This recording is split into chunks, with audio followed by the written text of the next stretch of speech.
Assalamualaikum warahmatullahi wabarakatuh teman-teman semua. Selamat datang di channel Naya Story.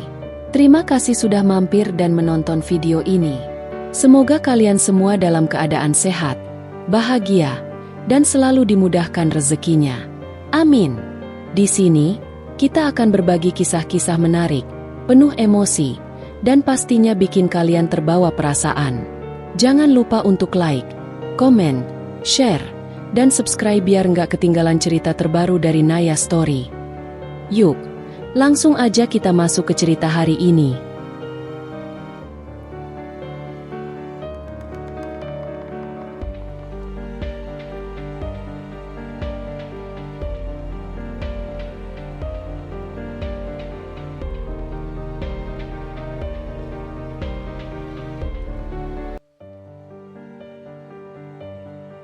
Dulu aku dihina seperti kambing setelah aku sukses jadi model terkenal. Tetanggaku ingin anaknya seperti aku, ternyata. Namaku Rani. Aku dibesarkan di sebuah kampung kecil yang seolah lupa bagaimana caranya menghargai manusia. Tempat itu tak punya nama yang istimewa, tak masuk peta, dan tak punya harapan. Rumahku berdinding triplek yang sudah mulai lapuk dimakan rayap. Atapnya seng bekas yang bocor di banyak sudut. Tiap kali hujan datang, aku harus berpindah-pindah sudut rumah sambil memegang ember atau baskom, menunggu air menetes turun dan mengisi dengan bunyi yang lambat tapi memekakan hati. Di luar rumah, rerumputan liar menjalar seperti tak tahu malu. Ada semak berduri, bangkai sandal, dan plastik mie instan berserakan. Bekas makanan ayah yang sering pulang dalam keadaan mabuk. Ibuku meninggal waktu aku kelas 5 SD. Demam berdarah katanya. Tapi sejujurnya, beliau meninggal karena kemiskinan. Tidak ada uang untuk membawa beliau ke rumah sakit. Puskesmas pun terlalu jauh. Dan ketika ayah pulang dalam keadaan setengah sadar dan melihat ibu terbaring lemah, beliau hanya menyumpah dan membanting pintu. Beberapa hari kemudian, ibu menghembuskan napas terakhirnya di atas tikar usang. Dengan aku menggenggam tangannya yang dingin dan memohon agar beliau bangun. Tapi ibu tidak pernah bangun lagi.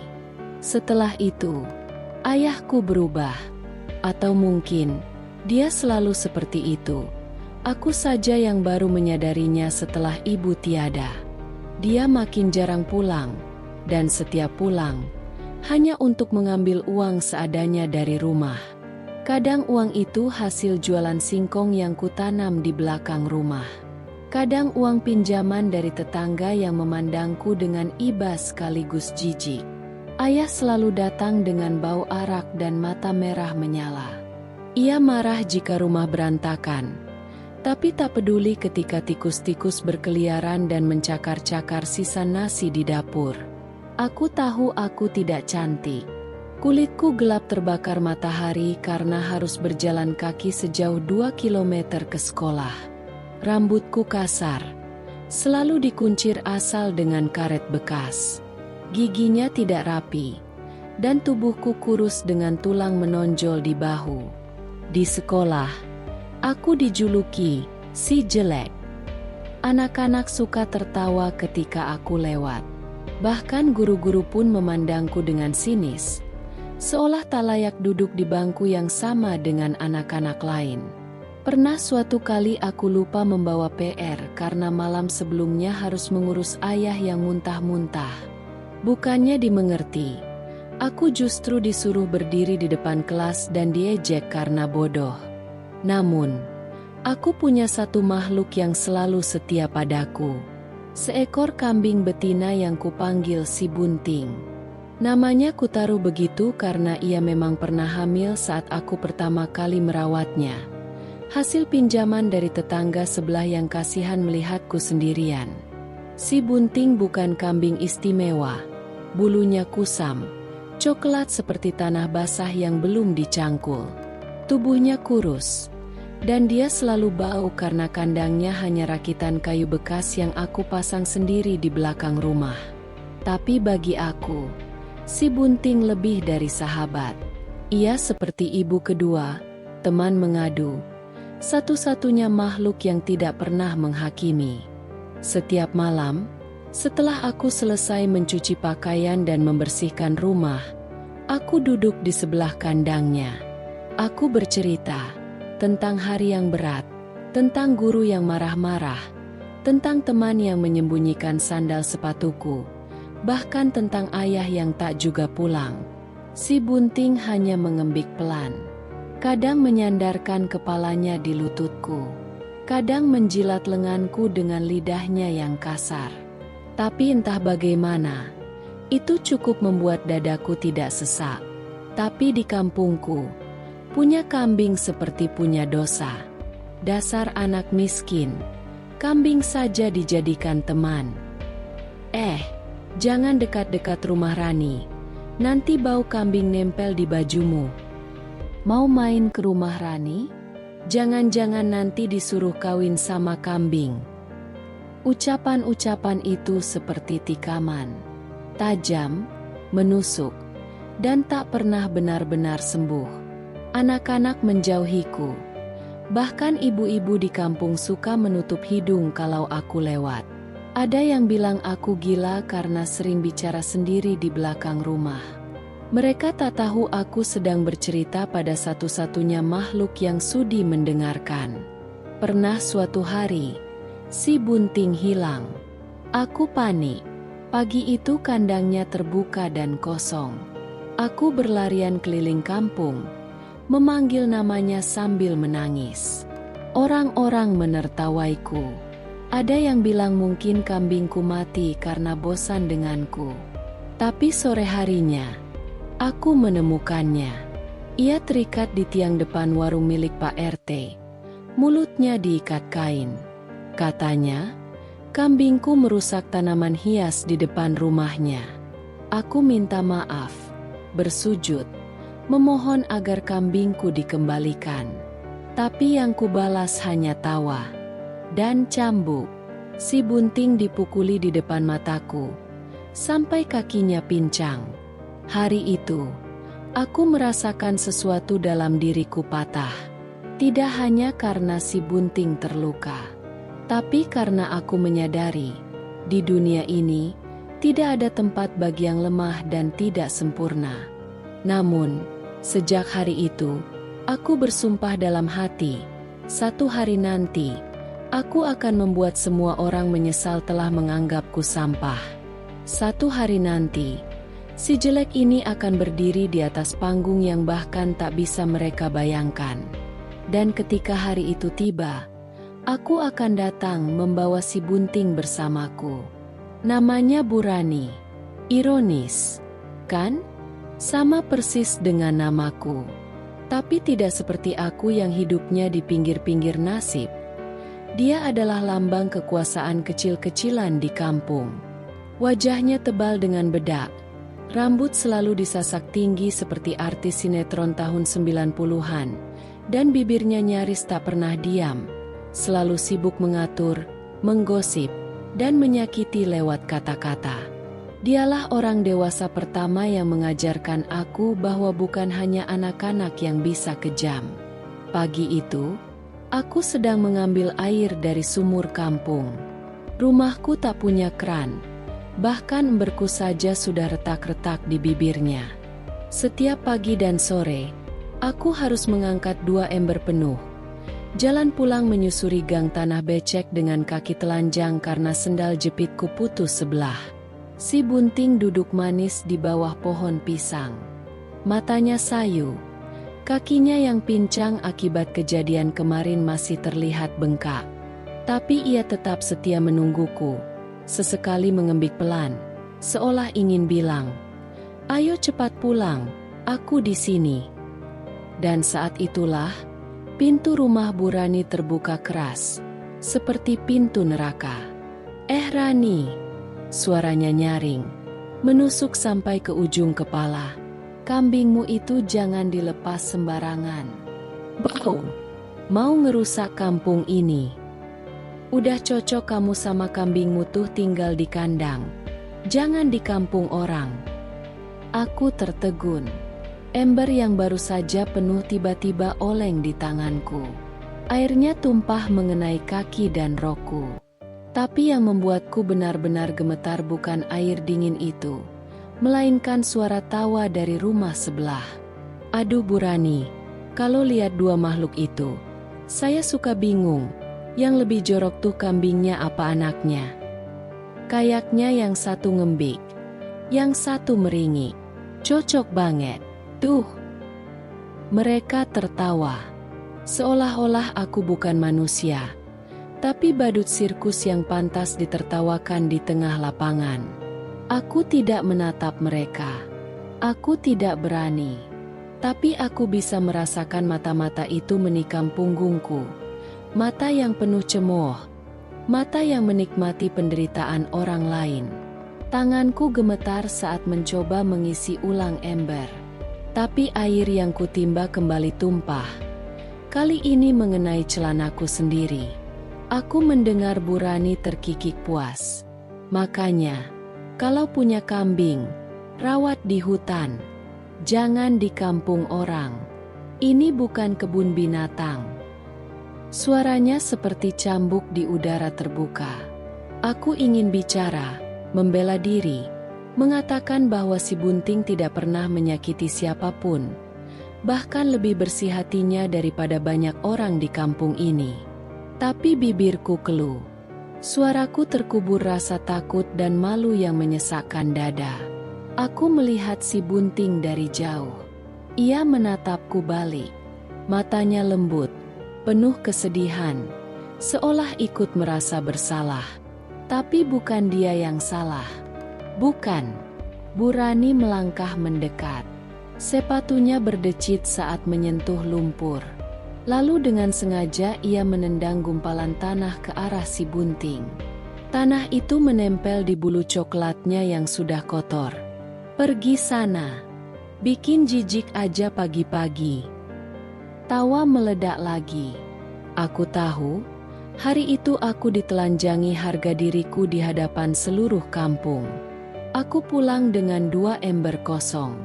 Airnya tumpah di jalan. Tapi aku tidak peduli. Langkahku lemah. Mata panas menahan tangis. Si bunting berjalan pelan di belakangku. Pincangnya makin parah. Saat aku tiba di rumah, aku duduk di depan kandangnya. Dan untuk pertama kalinya aku menangis seperti anak kecil. Terisak sampai pundak berguncang. Suara tercekat, bukan karena sakit, tapi karena tidak tahu bagaimana caranya membela diri. Bagaimana caranya mengatakan bahwa aku pun manusia. Dan malam itu, aku memandangi langit dari balik lubang atap seng yang bocor, dan berdoa keras, entah pada siapa. Tolong, biarkan satu hari saja dunia ini berpihak padaku. Biar mereka tahu rasanya dipijak tanpa ampun. Malam itu kampungku riuh. Lampu warna-warni digantung dari ujung jalan sampai ke halaman rumah Pak RT. Lagu dangdut berdentum dari speaker besar, menggetarkan genteng-genteng rapuh dan jendela tua rumah-rumah sekitar. Anak-anak berlarian sambil memegang balon dan es lilin. Warga tertawa, makan sate ayam, dan menepuk punggung satu sama lain dengan penuh kegembiraan yang, bagiku, terasa seperti pertunjukan yang tak mengizinkan aku ikut berperan. Itu malam sunatan anak Pak RT. Hajatan besar. Semua warga diundang. Semua, termasuk aku. Tapi bukan sebagai tamu. Aku diminta datang lebih awal untuk bantu-bantu di dapur. Mencuci piring, menyiapkan gelas, menyapu sisa nasi di tanah. Nanti bisa bawa pulang makanan, kata salah satu panitia sambil menghindari tatapan mata. Aku tidak mengeluh, bahkan senang, sejujurnya. Karena malam itu, perutku belum terisi sejak pagi. Dan aku membayangkan bisa mencicipi sedikit rendang atau kue lapis sebelum pulang. Harapan kecil yang terasa seperti kemewahan. Di pojok dapur, aku berdiri memegang baskom besar berisi piring-piring kotor yang berbau sisa kuah kari. Tangan dan kakiku basah, dingin. Tapi aku tetap berdiri, menahan lapar, menunggu giliran untuk menggantikan air cuci piring yang sudah penuh minyak. Aku tak sadar kalau si bunting mengikutiku diam-diam. Kambing itu memang selalu tahu kemana aku pergi. Dan malam itu ia bersembunyi di balik tumpukan ember dekat warung. Tiba-tiba, dari arah panggung depan, terdengar suara yang tak asing. Suara yang bisa memecah rasa percaya diriku hanya dengan satu kalimat. Tolong ya. Itu kambing sama tuannya disuruh keluar dulu. Bau banget. Ganggu orang makan. Suara Burani. Lantang. Dipenuhi keangkuhan yang dibungkus tawa. Sejenak suasana hening. Lalu, tawa meledak. Tuh kan, kambing kampung masuk dapur. Udah cocok, dua-duanya kandangin aja. Aku jadi nggak nafsu makan, bau perengus. Beberapa anak kecil bahkan menepuk-nepuk tangan sambil menunjuk ke arahku. Seolah aku ini badut di pesta ulang tahun. Aku berdiri kaku, wajahku panas. Tangan menggenggam kuat pinggiran baskom sampai buku-buku jariku memutih. Mereka semua menatap. Semua. Aku. Dan si bunting. Yang menunduk pelan seperti tahu ia menjadi sumber ejekan. Dalam sekejap, seluruh dunia serasa mengecil. Dan aku seperti tanah basah yang diinjak-injak oleh sepatu pesta yang mengilap. Aku tidak bicara. Tidak membela diri. Tak ada kata yang bisa keluar. Aku hanya meletakkan baskom perlahan. Berusaha tidak membantingnya karena aku tahu mereka akan bilang aku temperamental. Lalu aku menarik tali si bunting dengan gemetar dan berjalan cepat meninggalkan halaman pesta. Suara tawa masih mengejar dari belakang seperti hantu yang tak sudi diam. Jalan pulang terasa jauh. Meski hanya sepelemparan batu dari rumah Pak RT. Aku menunduk sepanjang jalan, menahan air mata yang sudah menggenang di kelopak. Si bunting berjalan pincang di sebelahku, sesekali menoleh, seolah ingin bertanya kenapa dunia selalu begini kejam. Sampai di kandang, aku tidak masuk ke rumah. Tidak ada gunanya. Tak ada yang menunggu. Aku langsung duduk di lantai tanah di sebelah kandang, lalu menarik si bunting ke pelukanku. Tubuhnya kurus, dingin, masih ada sisa sambal di bulunya entah dari mana. Tapi aku memeluknya erat, seolah jika aku cukup erat, semua rasa sakit akan berpindah padanya dan aku bisa bernapas. Air mata akhirnya jatuh juga, mengalir tanpa suara. Aku membisikkan sesuatu di telinganya, dengan suara serak. Bun, mungkin benar kata mereka. Kita memang bau. Kita memang jorok, miskin, dan gak diinginkan. Tapi kamu tahu. Aku mengusap kepalanya perlahan. Suatu hari nanti, aku akan bikin mereka tunduk. Satu persatu. Aku bakal berdiri paling tinggi. Dan kamu akan lihat semuanya dari atas sana, seperti ratu yang menatap kerajaan yang pernah mengusirnya. Si bunting tidak menjawab, tapi ia diam di pelukanku lebih lama dari biasanya. Malam itu, bintang-bintang terasa lebih jauh dari biasanya. Tapi aku bersumpah, aku akan mencapainya. Tidak peduli seberapa tinggi harus aku panjat. Karena malam itu, mereka tidak cuma menghina kambing, mereka menghina harga diriku. Dan aku tidak akan biarkan mereka melupakannya. Sejak kecil, aku punya satu dunia kecil yang selalu bisa kuselami. Bahkan saat dunia nyata terasa terlalu keras untuk ditanggung. Menggambar. Aku menggambar bukan karena diajari, tapi karena dunia ini tak memberiku cukup tempat untuk bicara. Saat teman-teman bermain boneka atau sepeda baru, aku duduk di depan rumah, di atas tikar anyaman sobek, dengan selembar kertas bekas koran dan pensil pendek hasil rautan bolak-balik. Gambarku selalu perempuan. Cantik. Kulitnya putih dan rambutnya panjang seperti artis sinetron yang sering kulihat dari balik jendela warung tetangga. Saat TV-nya menyala dan aku pura-pura lewat hanya untuk mencuri pandang. Mereka mengenakan gaun-gaun indah. Ada yang berwarna emas. Ada yang dihiasi manik-manik. Kadang aku gambar latar belakangnya. Panggung besar, lampu sorot, karpet merah. Dan diam-diam, aku membayangkan, itu aku. Bukan aku yang dengan rambut acak, kulit gelap, dan kuku kotor karena bantu cuci piring. Tapi aku versi lain, yang bisa berdiri di tengah sorotan.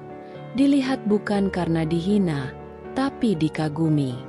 Suatu hari di sekolah, entah karena keberanian bodoh atau karena harapan yang terlalu besar, aku mengumpulkan semua gambarku, yang sudah kusimpan rapi dalam map plastik bekas, dan mendatangi ruang seni. Aku ingin menunjukkannya pada satu-satunya guru yang menurutku bisa mengerti. Pak Hadi. Ia dikenal sebagai guru yang nyeni. Sering pakai syal walau cuaca panas. Tangannya selalu bergerak-gerak saat bicara. Dan yang paling penting, ia sering bilang pada murid-murid untuk berani bermimpi. Jadi aku tunjukkan gambarku. Satu persatu. Aku jelaskan dengan suara pelan tentang desain bajunya, inspirasinya, bahkan warna-warna yang kupilih meski semua masih hitam putih karena tak mampu beli pensil warna. Pak Hadi diam cukup lama. Ia tampak mengamati dengan serius. Aku sempat berharap, mungkin, hanya mungkin, ia akan bilang aku berbakat, bahwa mimpiku bukan lelucon. Dan memang, awalnya ia mengangguk-angguk, bahkan senyum sedikit. Tapi semua berubah ketika aku, dengan suara kecil yang gemetar tapi penuh harap, berkata, "Pak, saya pengen jadi model. Suatu hari nanti, model beneran, kayak yang di TV." Ia tertawa, bukan tertawa mengejek, tapi tertawa kecil yang terdengar seperti iba. Lalu ia berkata, lembut, tapi lebih tajam dari teriakan, "Rani, kamu harus belajar realita ya. Untuk jadi model, kamu harus cantik. Bersih. Kamu itu, ya. Kamu tahu sendirilah. Mungkin kamu lebih cocok jadi tukang gambar baju model, bukan jadi modelnya." Detik itu, dunia kecilku, yang kuisi dengan warna, garis, dan impian, retak, pelan-pelan. Bukan karena teriakan, tapi karena seseorang yang kupikir akan jadi pelindung, justru mengangkat cermin dan memaksaku melihat wajahku sendiri, apa adanya. Aku hanya bisa mengangguk, tak bicara, tak sanggup. Dan ketika bel pulang berbunyi, aku berjalan pelan ke rumah. Tidak mampir ke warung. Tidak menoleh ke teman-teman yang bermain tali. Langkahku berat, bukan karena lelah, tapi karena mimpi yang kusimpan di dada terasa menyesakkan. Malam itu aku menggambar lagi, di atas kertas yang sudah terlipat.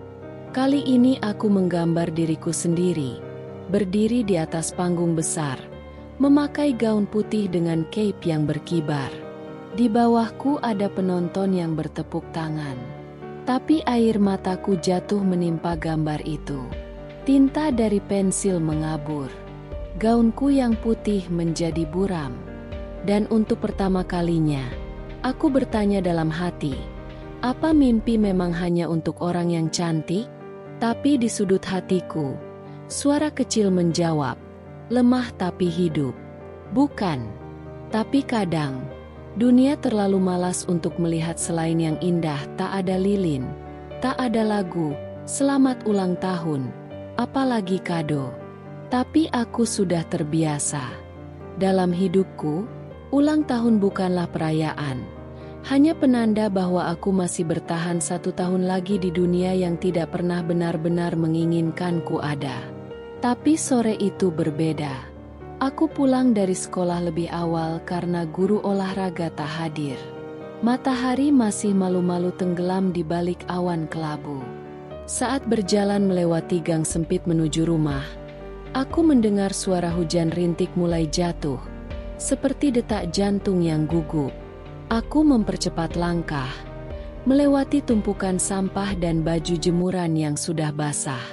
Dan saat sampai di depan pintu rumah, pintu kayu tua yang catnya mengelupas dan pernah digerogoti rayap, aku melihat sesuatu tergeletak di sana. Sebuah batang coklat kecil, masih terbungkus, merek murah. Tapi bagiku itu seperti perhiasan mahal, sesuatu yang mewah, tak biasa. Aku mematung. Mataku menatap coklat itu lama. Degup jantungku bertambah cepat. Siapa yang menaruh ini? Pikirku. Mungkinkah ada yang tahu hari ini ulang tahunku? Mungkinkah seseorang di kampung ini diam-diam memperhatikanku? Mungkinkah aku tak sepenuhnya sendirian? Tangan gemetarku mengambil coklat itu perlahan, seperti menyentuh sesuatu yang terlalu indah untuk dipercaya. Aku melihat ke sekeliling. Tak ada siapa-siapa. Hanya suara hujan yang mulai deras, dan si bunting yang berbaring malas di dekat pagar bambu rumah. Aku membuka pembungkus coklat itu pelan-pelan, seperti membuka harapan. Tapi yang kutemukan bukan manisnya perhatian, melainkan pahit yang tak akan bisa ditelan. Di balik bungkusnya, ada secari kertas yang terlipat dua, basah oleh air hujan, tapi masih bisa kubaca jelas. Tulisan besar, huruf kapital, digores dengan spidol hitam menyala.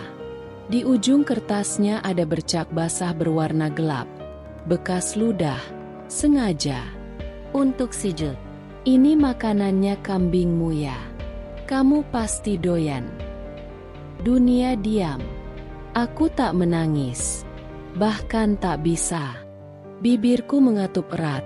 Dan untuk beberapa detik, aku hanya berdiri di sana, memegang coklat itu erat-erat seperti seseorang yang baru saja kehilangan sesuatu, tapi tak tahu apa. Tangan kiriku gemetar. Kertas itu melayang ke tanah, terbawa angin dan air hujan yang menggenang. Coklatnya masih dalam genggamanku, tapi terasa seperti batu. Si bunting tiba-tiba berdiri dan menghampiri. Ia mengembik pelan, lalu menundukkan kepalanya menyentuh pahaku, seperti ingin bilang, "Aku di sini." Dan mungkin hanya karena itu aku tidak jatuh. Aku duduk di tanah, di depan pintu rumah, memeluk tubuh kambing kurus itu seperti memeluk seluruh dunia. Wajahku menghadap langit yang mulai gelap, dan air hujan mulai turun lebih deras. Tapi aku tak peduli. Aku biarkan hujan mencuci wajahku, mencuci rasa malu, rasa sakit, dan harapan yang sempat tumbuh walau hanya beberapa detik. Malam itu aku tak makan, tak membuka buku pelajaran. Aku hanya duduk di dalam kandang bersama si bunting, memeluk tubuhnya, dan menatap batang coklat yang akhirnya kubiarkan leleh di tanah. Meleleh, sama seperti keyakinanku pada manusia. Aku tak pernah tahu siapa yang menaruh coklat itu. Tapi mungkin bukan soal siapa. Mungkin dunia hanya ingin memastikan aku tahu. Bahkan harapan terkecil pun tak layak kumiliki. Tapi saat malam datang dan hanya suara jangkrik yang menemani, aku berbisik pelan pada si bunting, di tengah gelap yang lembab. "Besok, kita harus lebih kuat, Bun. Kalau mereka terus berusaha hancurin aku, berarti mereka takut. Takut aku bisa jadi lebih dari yang mereka pikir. Dan suatu hari nanti, kalau aku bisa berdiri tinggi, aku akan ingat rasa coklat ini. Bukan karena manisnya, tapi karena pahit yang menyertainya." Namanya Leli, tetangga depan rumah. Anaknya manis, sering pakai pita pink di rambutnya, dan disukai semua orang karena suaranya merdu saat latihan tari di balai RW. Kalau ia lewat, semua orang tersenyum. Kalau ia bicara, semua orang mendengar. Hari itu, ia mendekatiku saat aku sedang menyapu halaman rumah. Senyumnya ramah, dan tubuhnya tampak lelah. Ia berkata dengan nada lembut, "Ran, bisa bantu aku ngepel halaman sebentar gak? Capek banget abis latihan tari. Nanti aku kasih kerupuk." Kerupuk. Satu plastik kecil. Tapi bukan soal itu. Aku senang karena ada yang bicara padaku tanpa caci maki. Ada seseorang yang tidak mengusirku. Bahkan mungkin membutuhkan bantuanku. Jadi aku mengangguk. Tentu saja aku mengangguk. Aku mengepel halaman rumahnya yang luas. Menggosok lantai kasar dengan air sabun yang dingin. Daun-daun kering, debu tanah, dan sisa jejak kaki dari tamu-tamu rumahnya membuat tanganku kasar. Tapi aku tak mengeluh. Bahkan ketika lututku memar karena terlalu lama membungkuk, aku tetap menyeka lantai itu, berharap mungkin, sedikit saja, aku bisa dianggap berguna. Yang tidak aku tahu, dari dalam rumah, Leli diam-diam mengarahkan kameranya. Ia menangkap momen saat aku membungkuk. Tangan kiri menopang lantai, tangan kanan menggenggam pel. Rambutku yang kusut menutupi sebagian wajah. Baju yang kusut, celana pendek yang lusuh. Punggungku melengkung seperti seekor binatang yang sedang disuruh bekerja. Esoknya, semuanya meledak. Foto itu muncul di grup WhatsApp ibu-ibu kampung. Grup yang anggotanya hampir semua tetangga, termasuk Bu Rani. Ya, Bu Rani itu lagi. Dan bahkan guru-guru ngaji yang pernah mengusirku dulu karena aku bau kambing. Foto itu disertai caption, "Calon model masa depan. Spesialis ngepel pelihara kambing. Boleh booking sekarang, ya Bu Ibu." Emotikon tertawa. Reaksi lucu. Bahkan ada yang menambahkan stiker kambing dengan pita di kepalanya. Aku tahu semua itu karena aku mendengar mereka tertawa keras di warung sebelah. Satu ibu menyodorkan ponsel ke ibu lain. "Nih, lihat nih. Si Rani, katanya mau jadi model." Tawa mereka bukan tawa ringan. Itu tawa yang menggali, yang mengikis. Aku berdiri kaku di dalam rumah, tak bisa bergerak. Foto itu bukan hanya menghina. Foto itu merampas sesuatu yang paling kubenci kehilangan, dignitas. Harga diri yang sudah kau yakini diremas, dikunyah, lalu diludahkan di hadapan semua orang. Aku tidak punya ibu yang bisa membelaku. Ayah? Entah di mana. Mungkin sedang mabuk. Atau tidur di emperan warung. Tidak ada siapa-siapa. Hanya si Bunting. Kambing kurus yang selalu diam. Tapi entah kenapa mengerti segalanya. Malam itu, aku duduk di belakang rumah. Tak bicara. Tak menangis. Seakan hatiku sudah terlalu kering untuk mengeluarkan air. Tapi tubuhku gemetar. Si Bunting menghampiri perlahan, lalu menggosokkan kepalanya ke lenganku. Sentuhannya lembut. Tanpa kata, tanpa tanya. Ia hanya berdiri di sana, menemani. Dan saat semua orang menertawakan aku, hanya satu makhluk di dunia ini yang tak pernah tertawa karena penderitaanku. Dia. Aku memeluk lehernya erat-erat malam itu, sambil berbisik, "Bun, kalau aku bisa, aku akan pergi dari sini. Bawa kamu. Kita tinggal di tempat yang gak ada grup WhatsApp. Gak ada tawa sinis. Cuma ada rumput, langit, dan orang-orang yang gak pakai ejekan untuk merasa tinggi." Lalu aku diam, karena mimpi itu terdengar terlalu mustahil.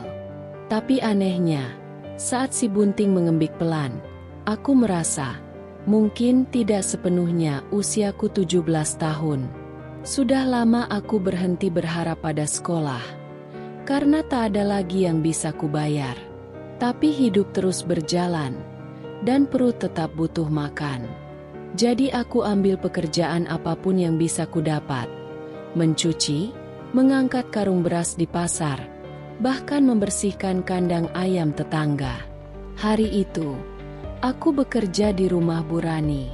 Lagi-lagi beliau, pembantunya sedang pulang kampung, dan entah kenapa, aku diminta datang. Mungkin karena tak ada pilihan lain. Atau mungkin karena beliau ingin mainkan lagi satu babak pertunjukan dalam hidupku. Tapi aku tak peduli.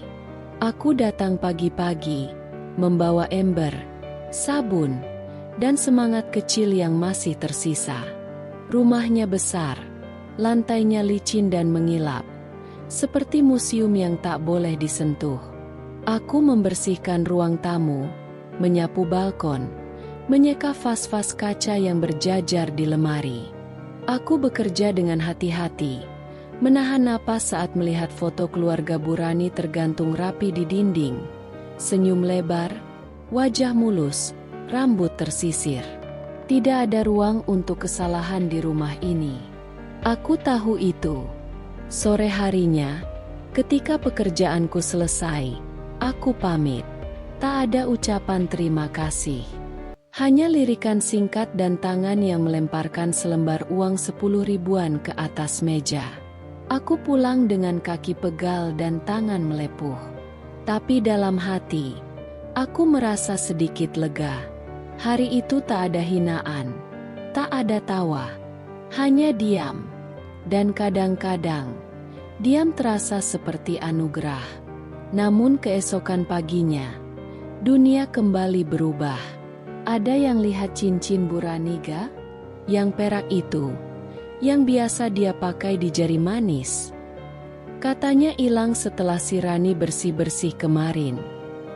Ih, serius? Jangan-jangan diambil dia. Ya ampun, Rani, yang pelihara kambing itu. Ya namanya juga si jelek miskin. Desas-desus itu menyebar seperti api menyambar jerami. Bahkan sebelum aku tahu apa yang terjadi, orang-orang sudah menarik kesimpulan. Aku dituduh mencuri. Aku pergi ke rumah Bu Rani. Berani walau jantungku gemetar. Kutanya baik-baik. Kuterangkan bahwa aku tak pernah menyentuh apapun selain alat bersih-bersih. Tapi jawabannya hanya satu lirikan. Dan satu kalimat yang menggantung seperti pisau di udara. Kalau kamu gak ambil, kenapa bisa hilang pas kamu yang bersihin? Aku terdiam. Tak ada kata-kata. Hanya napas yang terasa sesak. Beberapa hari kemudian, cincin itu ditemukan. Terjepit di sela-sela bantal sofa, tertutup remah roti dan debu. Tapi tak ada kabar klarifikasi. Tak ada permintaan maaf. Yang kudengar justru tawa lirih di warung saat aku lewat. Ya namanya juga siapa tahu memang niatnya ambil. Tapi ketahuan duluan. Stigma itu melekat seperti noda di kulit yang tak bisa dicuci. Bahkan saat aku berjalan di gang kampung, anak-anak menirukan. Awas dompet. Ada si pencuri cincin lewat. Aku ingin berteriak, ingin memukul sesuatu. Tapi bahkan tangis pun sudah malu keluar dari mataku. Aku hanya berdiri diam, menahan napas, menahan semua rasa yang makin lama makin menyesakkan dada. Malamnya, aku duduk di kandang. Si bunting menyambutku dengan suara pelan, empuk, seperti kasur tua yang selalu menerima tubuh lelah. Aku peluk lehernya lama. Sangat lama. Bun. Bisikku dengan suara gemetar. Orang gak peduli benar atau salah. Kalau kita jelek dan miskin, kita salah dari lahir. Si bunting tidak menjawab. Tapi dia tidak pergi. Dan itu lebih dari cukup. Namanya Anjar. Anak tukang bangunan yang sering membantu proyek renovasi kecil di kampung kami. Badannya kurus, kulitnya legam, tapi senyumnya, entah kenapa selalu membuatku ingin menunduk. Ia tak pernah mengejekku, tak pernah menatapku dengan jijik seperti yang lain.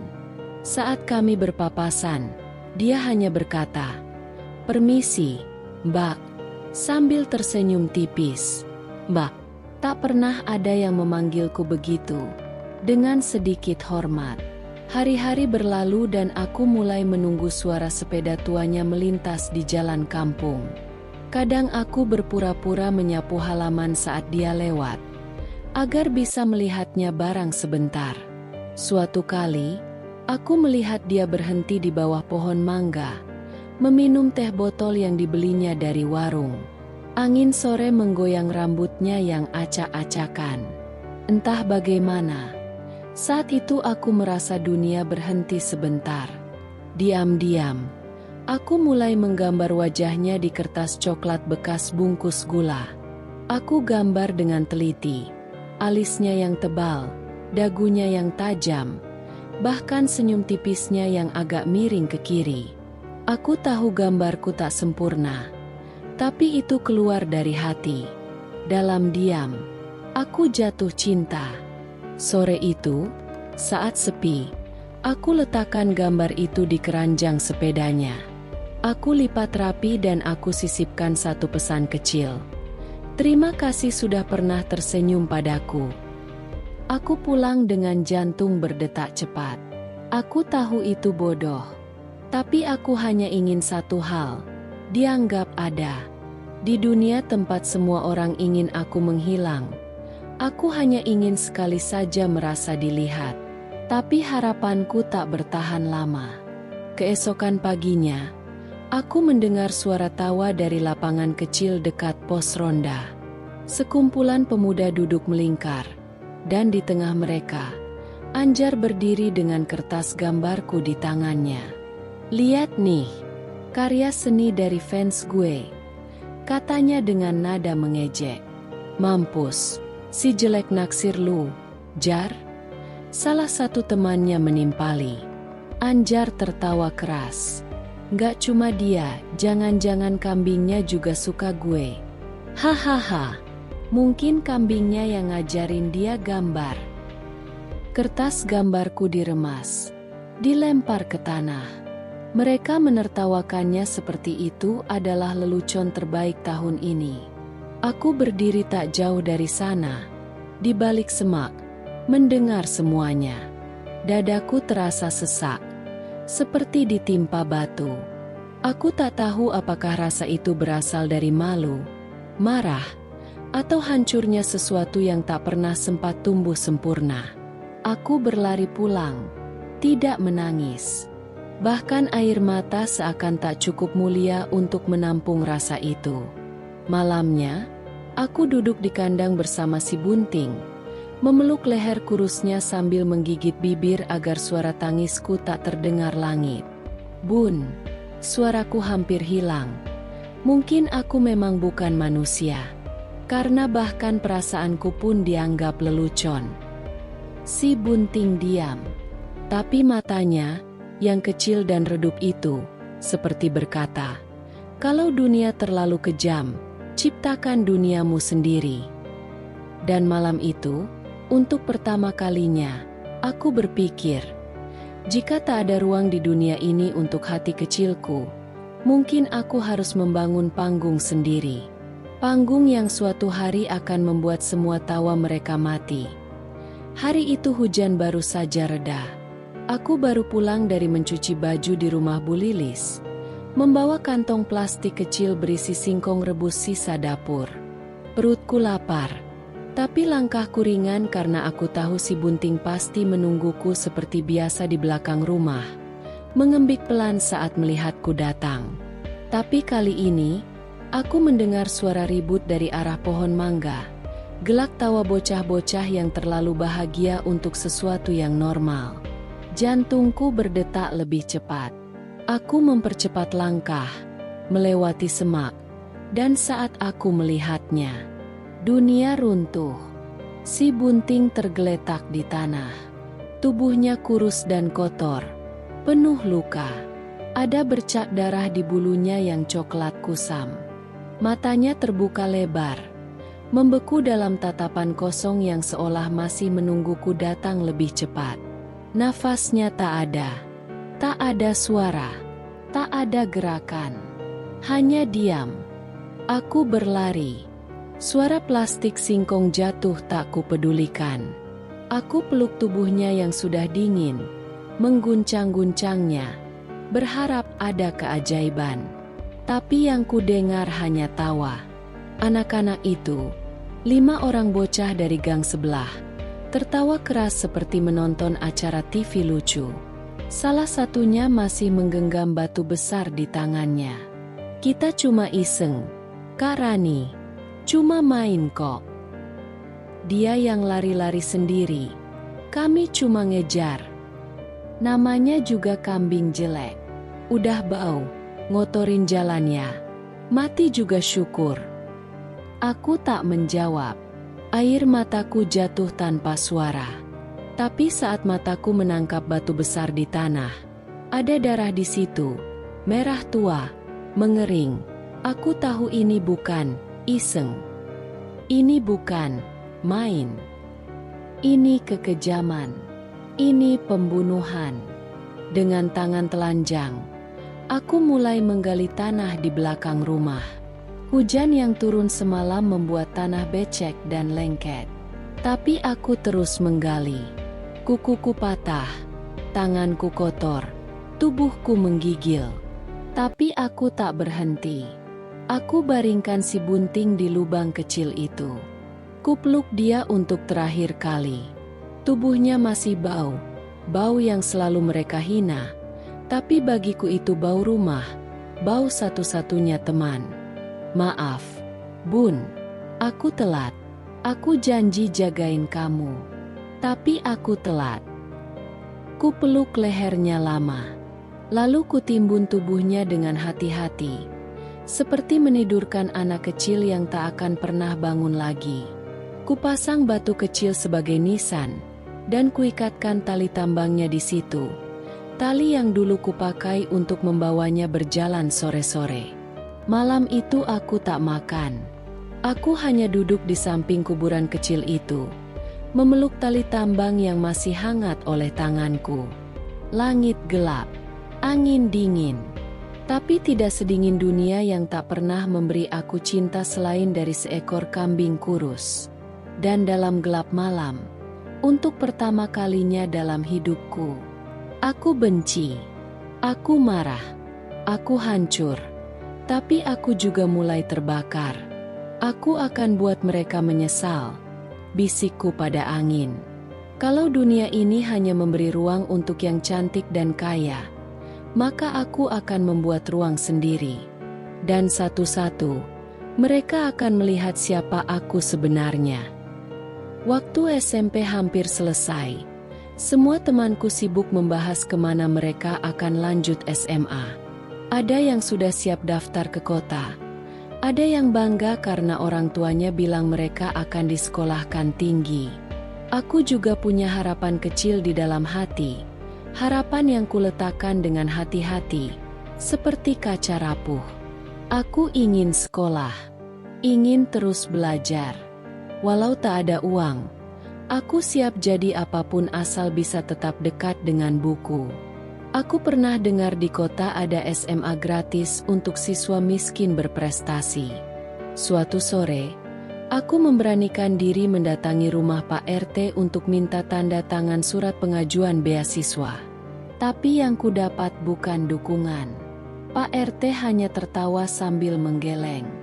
Rani, kamu tuh perempuan. Udah tahu jelek, miskin, bau pula. Sekolah tinggi-tinggi buat apa? Mau jadi dosen kambing? Tawa istrinya meledak di dapur. Dari dalam rumah terdengar suara anak mereka berteriak. Iya tuh, lagian yang suka sekolah MAH yang pinter dan enak dilihat. Aku masih berdiri, memegang map kertas lusuh berisi surat-surat pengajuan yang kutulis sendiri.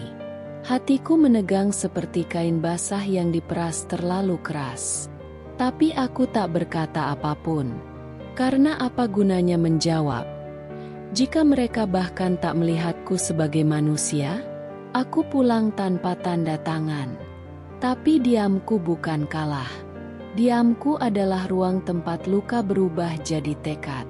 Malam-malam berikutnya, aku mulai menyusuri jalan belakang sekolah setelah jam bubar. Menyusup ke tumpukan sampah untuk mencari buku-buku bekas, kertas-kertas latihan yang dibuang karena sudah tak terpakai. Aku kumpulkan, aku cuci jika kotor, lalu aku tempel di dinding triplek kamarku. Kadang aku belajar di bawah cahaya lilin, karena rumahku sering mati lampu. Aku tulis ulang semua pelajaran yang bisa kupahami. Kubaca keras-keras agar tak mengantuk. Kutandai kata-kata sulit, lalu kucari artinya di kamus lusuh sumbangan dari guru SMP yang masih diam-diam peduli padaku. Setiap malam aku berkata pada diriku sendiri, aku mungkin jelek menurut mereka, tapi aku bukan bodoh. Dan aku tak akan membiarkan dunia merampas satu-satunya hal yang tak bisa dicuri dariku, ilmu. Aku mungkin tak punya seragam SMA. Tapi aku punya tekad yang tak bisa mereka injak. Dan dalam senyap itu, aku menyusun ulang diriku. Batu demi batu, luka demi luka, menjadi pondasi untuk sesuatu yang lebih besar dari sekadar balas dendam. Usiaku menginjak 18 tahun. Tentu saja, hidupku belum berubah banyak. Masih sama, masih dipandang sebelah mata. Masih dianggap jelek, miskin, dan tak penting. Tapi ada satu hal yang menyala dalam hatiku, mimpi yang tak bisa dihentikan. Bahkan di dunia yang tak peduli padaku, aku ingin sekali merasa dihargai, merasa dilihat. Suatu hari, aku mendengar ada lomba kecantikan desa. Untuk pertama kalinya, hati ini berdegup kencang. Aku tahu, aku tak akan pernah menang. Tapi siapa yang peduli? Setidaknya aku bisa berdiri di atas panggung, meski hanya sekali dalam hidupku, dan menunjukkan pada mereka semua bahwa aku juga manusia, aku juga ada. Aku mendaftar diam-diam, menyembunyikan formulir pendaftaran dari mata Pak RT dan Bu Rani yang akan tertawa jika tahu aku ikut. Aku latih diri di depan kaca rusak, mencoba melangkah dengan percaya diri, meskipun tak ada yang menganggapku layak untuk itu. Pakaian yang kuberikan pada diriku sendiri sudah cukup sederhana. Bukan gaun indah seperti yang mereka kenakan, bukan riasan wajah tebal yang biasa dilihat di televisi. Aku hanya punya diriku, dan itu sudah cukup. Namun, ketika giliranku tiba, segalanya berubah. Lampu sorot panggung yang seharusnya menyinari wajah-wajah para peserta tiba-tiba padam. Gelap. Lalu suara MC bergema dengan nada yang penuh ejekan. Wah, panggungnya kedatangan model dan kambing, bingung yang mana ya yang lebih bau.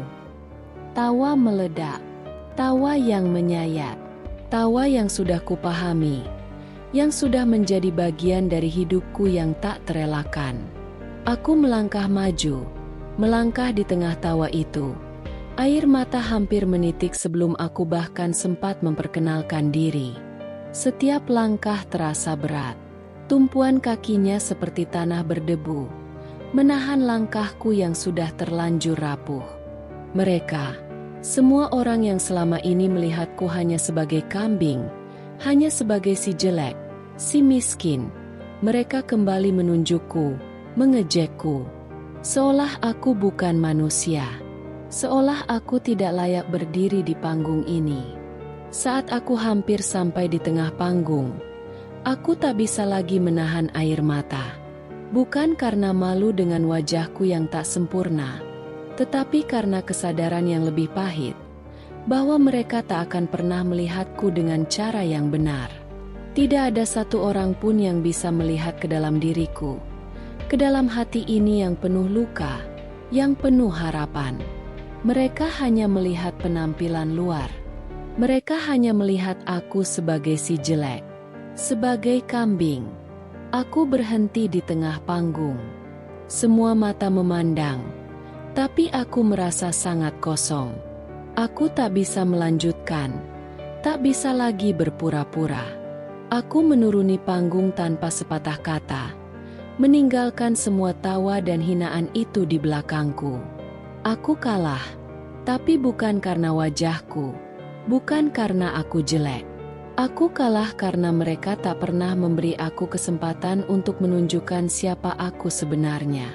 Aku kalah karena mereka tidak pernah ingin melihat hatiku. Aku kembali ke rumah, menggenggam erat pakaian itu. Pakaian yang mungkin tak berarti apa-apa bagi mereka, tapi bagiku itu adalah keberanian untuk melangkah. Meskipun dunia tak pernah memintaku untuk ada. Di malam itu, aku tidak tidur.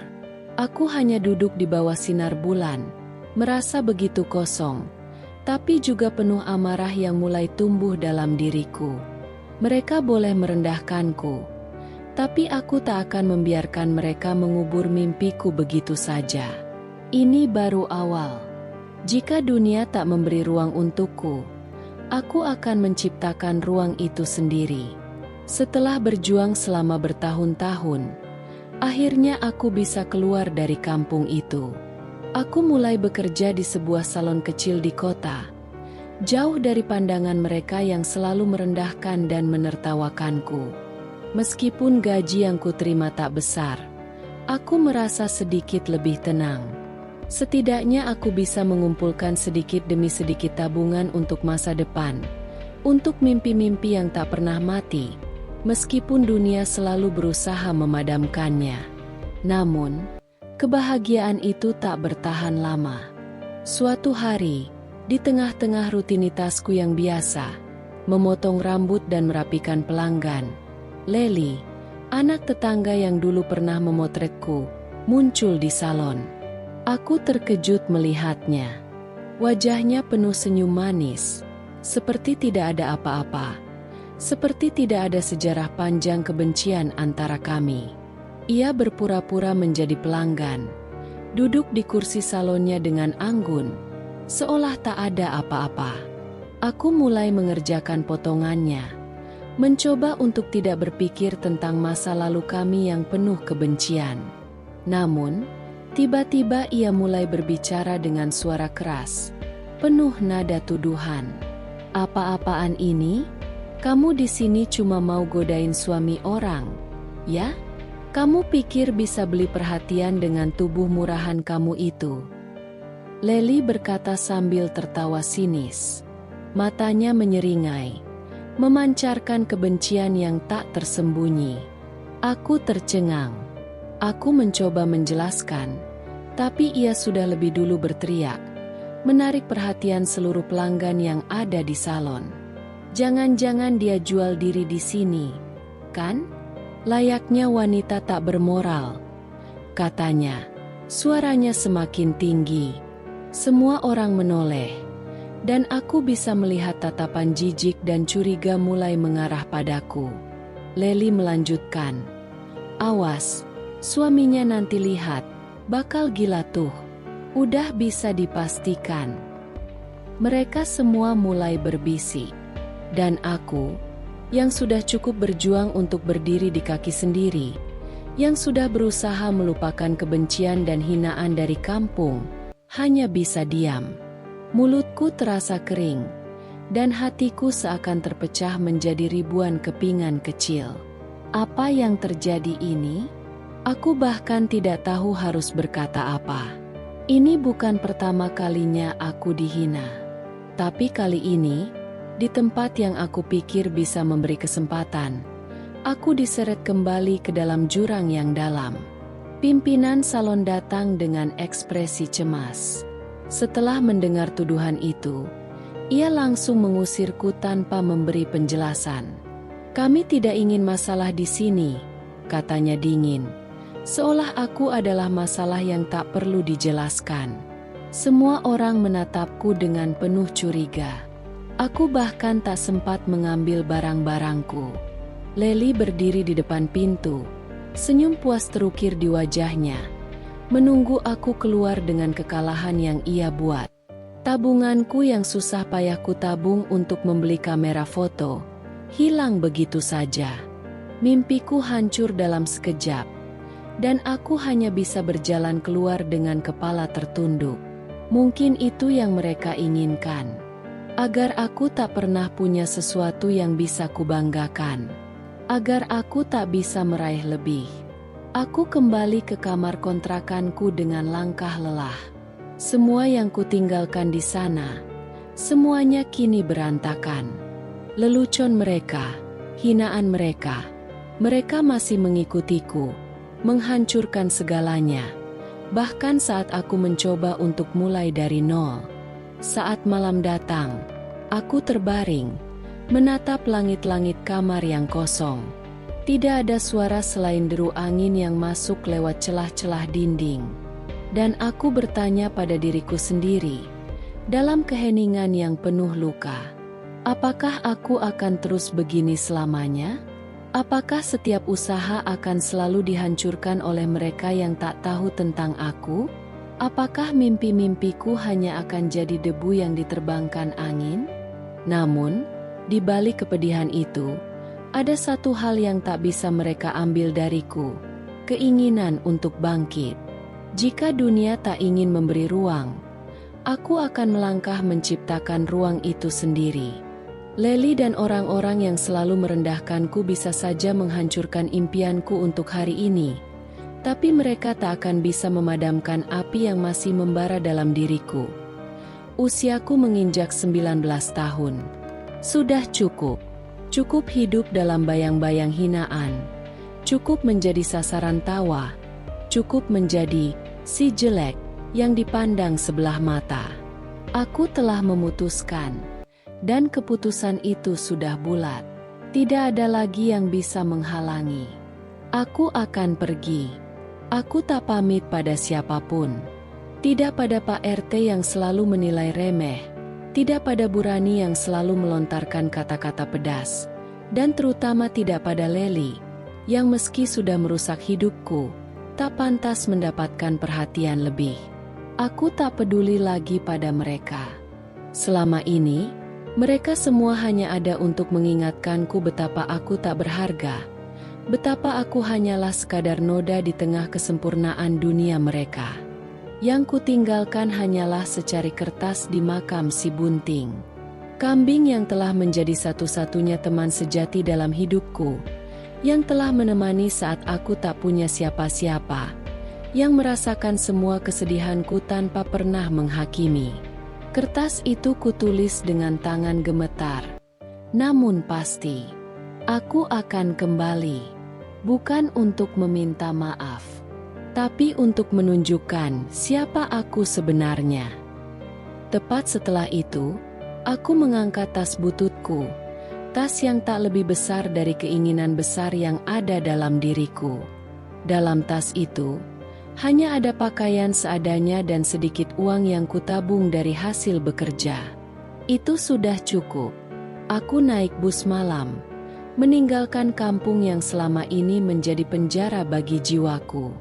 Malam itu, semua terasa asing, seperti aku bukan lagi bagian dari tempat yang aku kenal, tempat yang telah lama membentukku. Hanya ada lampu-lampu jalan yang menyala, hanya ada suara mesin bus yang menggema dalam hening. Dan di dalam bus yang penuh sesak itu, aku duduk dengan hati penuh dendam. Namun juga dengan tekad yang lebih kuat dari sebelumnya.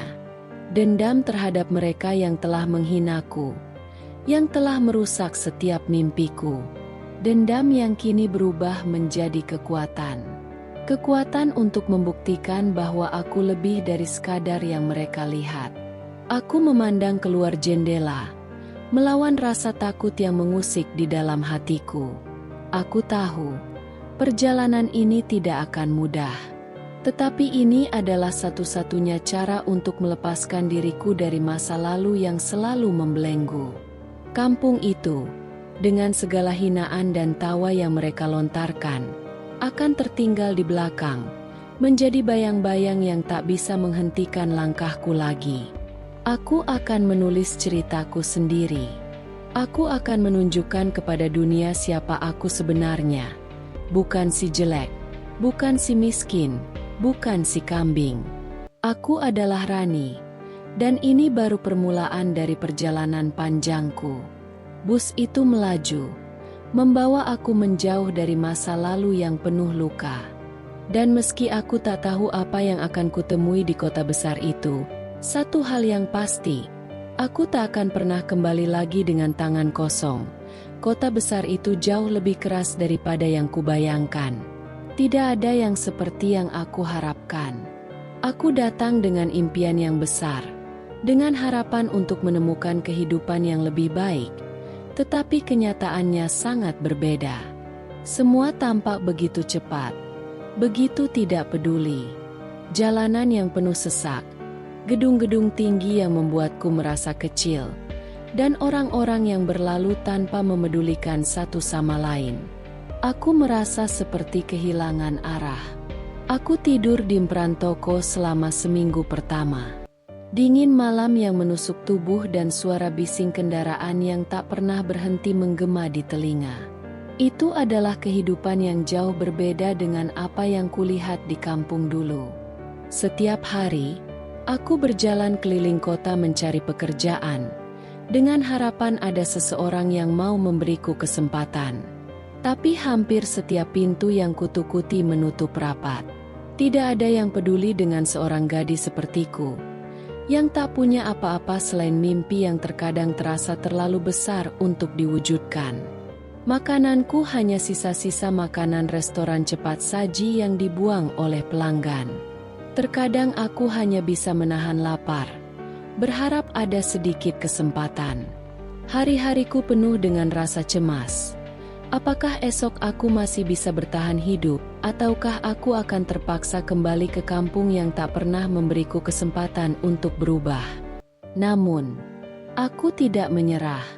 Setiap malam, aku menggambar di kertas bekas, menggambar model-model dengan pakaian indah, meski hanya dengan pensil dan kertas koran yang kudapat dari tempat sampah.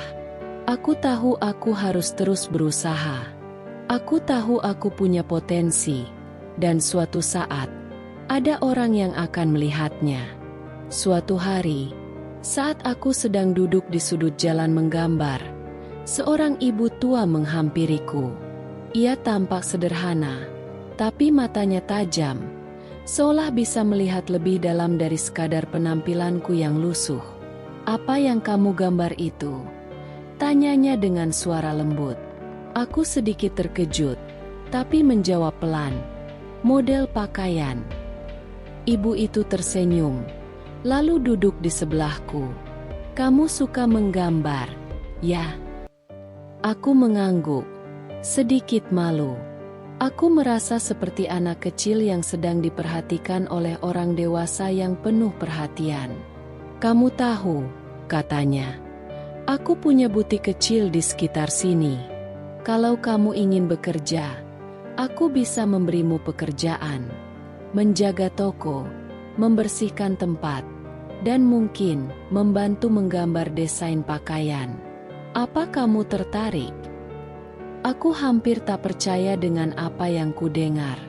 Ini kesempatan yang kutunggu-tunggu, dan ia datang begitu saja, dari seseorang yang bahkan tidak kukenal. Matahari terasa lebih cerah setelah percakapan itu. Aku merasa ada harapan yang kembali menyala dalam dadaku. Meskipun pekerjaan pertama yang kuterima hanya menjadi penjaga toko, itu adalah langkah pertama menuju perubahan. Aku bekerja keras, menjaga toko dengan penuh perhatian. Di sela-sela waktu, aku membantu ibu itu dengan desain-desain pakaian untuk butik kecilnya. Ternyata, aku punya kemampuan yang tak pernah ku ketahui sebelumnya. Membuat gambar pakaian yang elegan dan penuh detail, seolah dunia fashion membuka pintunya untukku. Hari-hari semakin baik. Aku mulai merasa sedikit lebih tenang. Gaji yang aku terima meskipun kecil, Cukup untuk membeli makanan yang layak dan sedikit kebutuhan sehari-hari. Tetapi yang lebih penting dari itu, aku merasa dihargai. Bukan hanya sebagai pekerja, tetapi juga sebagai seorang wanita yang memiliki bakat, yang bisa memberi kontribusi pada sesuatu yang lebih besar daripada sekadar bertahan hidup. Keadaan memang tidak langsung berubah begitu saja. Aku masih harus berjuang, dan hidup di kota tetap penuh tantangan. Tetapi satu hal yang aku tahu sekarang, kegigihan dan harapan tidak akan pernah sia-sia. Dari sebuah gambar sederhana di kertas koran, aku mulai menemukan jalanku. Dan aku tahu, ini baru permulaan. Bu Retno, si ibu tua pemilik butik, ternyata bukan hanya seorang wanita sederhana. Di balik senyum lembut dan tangan yang seringkali sibuk menjahit, ia menyimpan cerita tentang masa lalu yang penuh warna. Ia pernah menjadi desainer terkenal di kota ini, sebelum akhirnya memilih untuk membuka butik kecilnya dan menjalani kehidupan yang lebih tenang. Namun, meski sudah lama keluar dari dunia glamor, bakat dan wawasan tentang dunia fashion yang ia miliki tak pernah padam. Setelah beberapa bulan bekerja di butiknya, Bu Retno mulai melihat sesuatu dalam diriku. Tidak hanya semangat, tetapi ada sesuatu yang lebih dalam, sesuatu yang membuatnya ingin membimbingku. Suatu malam, ketika aku sedang duduk di sudut toko sambil menggambar desain pakaian baru, Bu Retno duduk di sampingku dan menyentuh bahuku dengan lembut. "Kamu tahu, Rani," katanya. Suaranya penuh kehangatan. "Kamu punya mata yang tajam. Mata yang bisa melihat sesuatu yang lebih dari sekadar apa yang ada di depanmu. Tapi kamu juga punya luka yang dalam. Luka yang selalu menghantuimu. Yang membuatmu merasa seperti kamu tidak cukup. Tapi kamu harus ingat, jangan kubur luka itu. Gunakan itu." Kata-kata itu menggema di dalam hati. Aku terdiam sejenak, merasa seperti ada sebuah kunci yang akhirnya membuka pintu yang selama ini terkunci di dalam diriku. Luka-luka yang kutanggung selama ini, baik dari kampung yang penuh hinaan maupun dari semua pengalaman pahit yang kualami, ternyata bisa menjadi kekuatan, bukan kelemahan. Bu Retno mulai mengajarkan banyak hal tentang dunia yang selama ini hanya ada dalam mimpiku. Ia mengajarkan tentang etika modeling, bagaimana menjadi seorang model yang tidak hanya cantik, tetapi juga memiliki integritas dan percaya diri. Ia mengajarkan tentang pose, tentang gaya, tentang bagaimana menghidupkan desain dengan tubuh dan gerakan.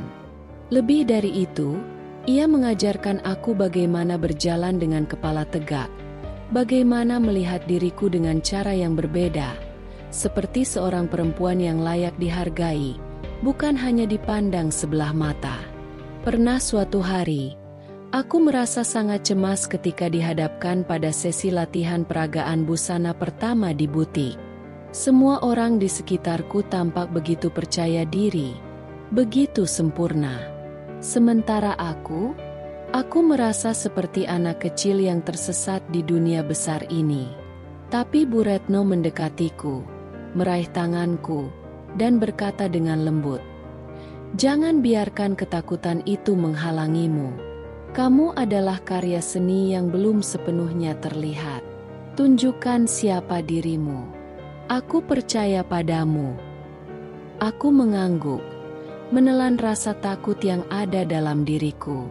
Saat giliran aku berjalan di atas panggung latihan, aku merasakan sesuatu yang luar biasa. Meskipun langkahku masih ragu, ada rasa percaya diri yang mulai tumbuh. Aku ingat setiap kata Bu Retno. Gunakan luka itu. Gunakan apa yang kamu miliki. Itu adalah saat pertama kalinya aku merasa dihargai bukan hanya karena penampilanku, tapi karena aku memiliki kemampuan dan kekuatan yang tak dilihat oleh banyak orang sebelumnya. Bu Retno percaya padaku. Sesuatu yang tak pernah kudapatkan dari siapapun, bahkan keluargaku sendiri. Dan itu memberi aku semangat yang tak terhingga. Dari Bu Retno, aku belajar lebih dari sekadar modeling. Aku belajar bahwa jalan menuju impian tak selalu mulus. Tetapi jika kita punya seseorang yang percaya pada kita, kita bisa melewati semua halangan. Aku belajar bahwa luka bukanlah sesuatu yang harus disembunyikan, tetapi sesuatu yang bisa menguatkan kita. Aku belajar bahwa menjadi diri sendiri, meski penuh kekurangan dan luka, adalah keindahan yang tak bisa digantikan oleh apapun. Aku mulai melangkah lebih jauh, berani tampil di berbagai ajang dan casting. Setiap kali aku merasa ragu, aku selalu mengingat kata-kata Bu Retno. Ia adalah mentorku yang pertama, seseorang yang tak hanya mengajarkan aku keterampilan, tetapi juga mengajarkan aku untuk menghargai diri sendiri. Dan itu, lebih dari segalanya, adalah pelajaran yang paling berharga setiap pagi aku berlari. Dulu, lari adalah sesuatu yang hanya aku lakukan untuk kabur dari kenyataan, untuk menjauh dari tatapan sinis orang-orang. Tetapi kini, berlari menjadi ritual yang penuh dengan makna. Setiap langkah yang kuambil di sepanjang trotoar kota, aku membayangkan diriku semakin kuat. Berlari bukan hanya untuk membentuk tubuhku, tetapi juga untuk membentuk jiwaku, untuk mengusir keraguan yang selalu mengganggu pikiranku. Aku mulai merawat diriku dengan cara yang tak pernah kulakukan sebelumnya. Aku menabung sedikit demi sedikit untuk operasi kecil yang telah lama ku sesali. Operasi memperbaiki struktur gigi yang dulu menjadi bahan ejekan. Setiap kali aku menatap cermin, aku mengingat betapa seringnya aku dihina karena senyumku yang dianggap jelek. Senyum yang pernah membuatku merasa seperti makhluk yang tak berhak bahagia. Tapi aku tak ingin lagi menjadi orang yang menghindar dari cermin, yang takut melihat diri sendiri. Aku ingin merayakan diriku. Semua bagian dariku, baik fisik maupun mental, yang dulu disembunyikan, kini harus diperbaiki dan dihargai. Selain itu, aku mulai belajar banyak hal tentang penampilan. Aku belajar cara merias wajah dengan benar. Aku mempelajari cara menggunakan make-up untuk menonjolkan kecantikanku, bukan untuk menutupi ketidaksempurnaan. Bu Retno, mentorku, selalu berkata, make-up bukan untuk menyembunyikan dirimu, tapi untuk menonjolkan sisi terbaikmu. Aku belajar pose, belajar bagaimana berdiri dengan anggun, bagaimana menyeimbangkan tubuh, bagaimana melangkah dengan percaya diri. Aku belajar berbicara dengan anggun, berbicara dengan percaya diri, seolah kata-kataku punya kekuatan untuk mempengaruhi dunia di sekitarku. Tapi semua ini bukan untuk menjadi orang lain. Bukan untuk meniru orang-orang yang telah mengejekku atau merendahkan diriku selama ini. Aku tidak berusaha meniru wajah atau gaya mereka yang sempurna. Aku ingin menjadi versi terbaik dari diriku sendiri. Versi yang lebih kuat, lebih percaya diri, dan lebih bahagia dengan siapa diriku sebenarnya. Aku ingin dunia melihatku bukan hanya dari penampilan luar, tapi juga dari kekuatan yang aku bawa dalam diriku. Kekuatan yang datang dari hari-hari penuh perjuangan, dari setiap luka yang telah kulalui. Perubahan fisik yang kujalani adalah refleksi dari perubahan mental yang lebih dalam. Aku mulai mengerti bahwa kecantikan bukan hanya tentang wajah atau tubuh, tapi tentang bagaimana seseorang merasa tentang dirinya sendiri. Aku belajar mencintai diriku meski aku masih merasa ada banyak kekurangan. Aku belajar bahwa rasa percaya diri datang dari dalam, dari bagaimana kita menghargai diri kita sendiri, bukan dari bagaimana orang lain memandang kita. Ketika operasi gigi itu selesai, aku memandang diriku di cermin dan tersenyum. Senyum yang kini penuh dengan kebanggaan.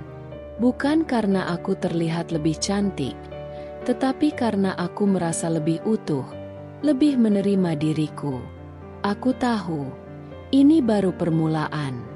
Aku masih punya banyak hal untuk dipelajari, banyak langkah yang harus kuambil, tetapi aku merasa siap. Aku tidak ingin hanya menjadi seorang model. Aku ingin menjadi wanita yang bisa berdiri dengan bangga, dengan segala kelebihan dan kekurangan yang ada dalam diriku. Aku ingin menunjukkan pada dunia bahwa tak ada yang bisa meremehkan perjalanan hidupku, dan tak ada yang bisa menghentikan aku untuk meraih impian. Aku adalah versi terbaik dari diriku, dan itu sudah cukup. Hari itu adalah hari yang telah aku nantikan sejak lama. Audisi model pertama dalam hidupku. Pagi itu, aku berdiri di depan kaca dengan pakaian yang sudah kupilih dengan hati-hati. Sesuatu yang sederhana, tapi cukup menunjukkan siapa diriku sekarang. Aku melihat pantulan diriku di cermin dan untuk pertama kalinya, aku merasa bangga. Ada rasa percaya diri yang mengalir di dalam diriku, meskipun jantungku berdebar kencang.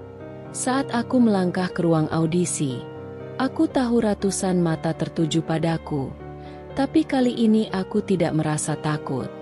Aku tahu aku harus menunjukkan siapa diriku, bukan hanya wajah yang mereka lihat, tapi semangat yang ada dalam hatiku. Aku berjalan dengan penuh percaya diri, melangkah dengan langkah mantap, meskipun aku tahu ada banyak orang lain yang tampaknya lebih sempurna, lebih memenuhi standar kecantikan yang seringkali ditetapkan oleh dunia luar. Ratusan orang berdiri di barisan panjang, menunggu giliran mereka. Beberapa wajah tampak cemas, beberapa bahkan takut. Tapi aku hanya fokus pada diriku sendiri. Aku tahu aku telah melalui begitu banyak hal untuk sampai di sini, dan aku tidak akan membiarkan ketakutan menghalangiku. Ketika akhirnya giliran aku tiba, aku melangkah ke depan para juri. Ada 3 orang di depan meja juri. Mereka tampak serius, tapi aku bisa merasakan sedikit keraguan di mata mereka. Mereka tidak tahu siapa aku. Mereka tidak tahu cerita yang telah membawa aku ke sini. Tapi aku akan menunjukkan pada mereka. Aku mulai melangkah di atas panggung, berputar dengan anggun, dan berhenti di titik yang telah ditentukan. Aku merasa mataku menyala. Ada sesuatu yang kuat dalam diriku. Mungkin itu karena setiap langkah yang telah aku ambil di hidupku, setiap hinaan yang kuterima, setiap air mata yang aku jatuhkan, setiap luka yang menggores hatiku, dan akhirnya, setiap kemenangan kecil yang aku raih. Semua itu ada dalam tatapanku.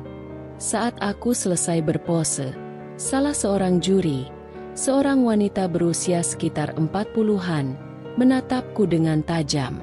"Kamu punya aura yang kuat," katanya dengan nada terkesan. "Ada sesuatu dalam tatapanmu. Cerita hidup, mungkin." Aku hanya tersenyum. Tidak ada kata yang bisa benar-benar menggambarkan apa yang aku rasakan saat itu. Dalam hatiku, aku berkata, "Kalian belum tahu separuhnya." Aku tidak perlu menceritakan apa yang telah aku lalui, apa yang membuatku menjadi seperti sekarang. Mereka tidak perlu tahu bahwa aku tumbuh dengan penuh hinaan, dengan segala yang orang anggap sebagai kekurangan. Aku tahu bahwa apa yang mereka lihat bukan hanya seorang gadis dengan wajah yang biasa saja, atau tubuh yang tak sesuai dengan standar mereka. Mereka melihat kekuatan yang tak bisa dijelaskan, kekuatan yang berasal dari bertahun-tahun berjuang untuk menemukan siapa aku sebenarnya. Saat pengumuman hasil audisi keluar, aku terkejut. Aku terpilih untuk masuk ke babak final. Mereka benar-benar melihatnya, melihat apa yang sebelumnya tak pernah terlihat oleh siapapun. Dan meskipun aku tahu ini baru permulaan, aku merasa seperti sudah memenangkan sebuah kemenangan besar. Ini bukan tentang menjadi model atau meraih ketenaran. Ini adalah tentang menghargai diriku sendiri, Tentang merayakan setiap langkah yang telah aku ambil meskipun dunia luar tak pernah memberikan kesempatan itu padaku. Aku tahu, di balik semua ini, aku bukan hanya berjuang untuk impian seorang gadis yang ingin jadi model, tetapi untuk mengangkat martabat diriku yang selama ini diinjak-injak. Aku melangkah keluar dari ruang audisi itu dengan kepala tegak. Kali ini, aku tidak hanya menjadi seorang gadis yang ingin diterima oleh dunia. Aku adalah seorang gadis yang akhirnya belajar menerima dan menghargai dirinya sendiri. Dan itu adalah kemenangan terbesar yang pernah aku raih. 3 tahun setelah aku meninggalkan kampung yang penuh luka itu, hidupku berubah begitu cepat. Suatu pagi, ketika aku sedang duduk di ruang ganti butik Bu Retno, ponselku bergetar. Pesan masuk dari seorang teman yang dulu pernah menghinaku. "Leli, tunggu. Ini beneran kamu gak sih di majalah mode ini?" tulisnya. Aku mengernyitkan dahi. Tak menyangka dia yang mengirimkan pesan. Aku membuka aplikasi majalah mode yang dia kirimkan, dan mataku langsung tertuju pada gambar di cover. Seorang model dengan wajah yang sangat kukenal. Itu aku. Wajahku, sekarang penuh percaya diri dan kecantikan yang tak lagi hanya dipandang sebelah mata. Namaku tercetak di bawah foto itu, dengan tulisan besar, "Rani, pendatang baru yang menginspirasi." Hati aku berdegup kencang.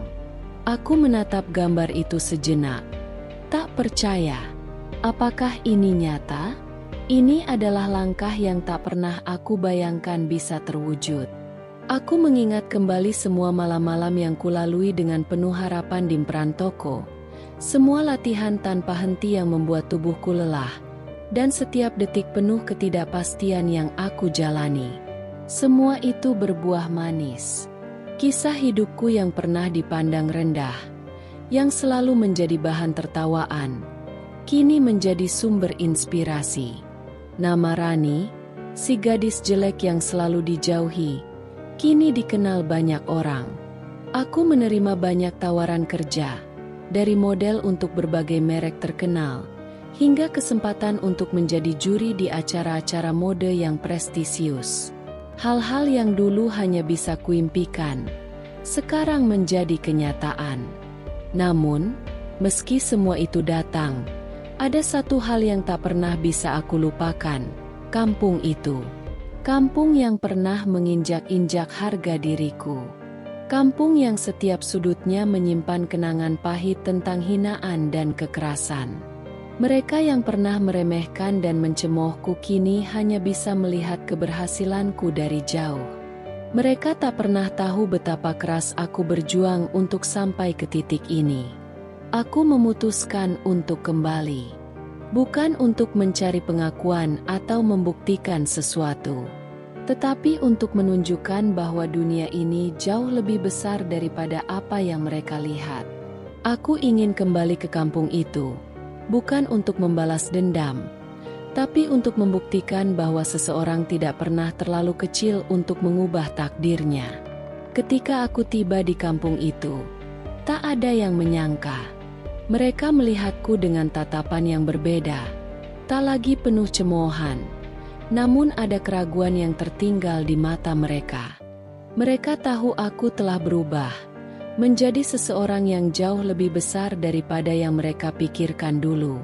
Aku berjalan dengan kepala tegak, menyapa mereka yang dulu merendahkan diriku. Aku tak perlu mengatakan apa-apa. Wajahku, penampilanku, dan kesuksesanku sudah cukup berbicara. Dalam diam, mereka tahu aku tidak lagi sama. Aku tidak hanya menjadi model di dunia, tetapi aku juga menjadi simbol dari keberanian untuk bangkit. Dari kampung yang dulu menginjak harga diriku, aku kini berdiri lebih tinggi, lebih kuat, lebih indah, dan lebih siap untuk masa depan yang lebih cerah. Bagi mereka yang pernah menghinaku, ini bukan tentang balas dendam.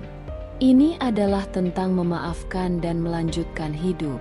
Karena aku tahu, pada akhirnya, Mereka yang merendahkan kita justru menjadi bagian dari perjalanan yang mengajarkan kita untuk lebih menghargai diri kita sendiri.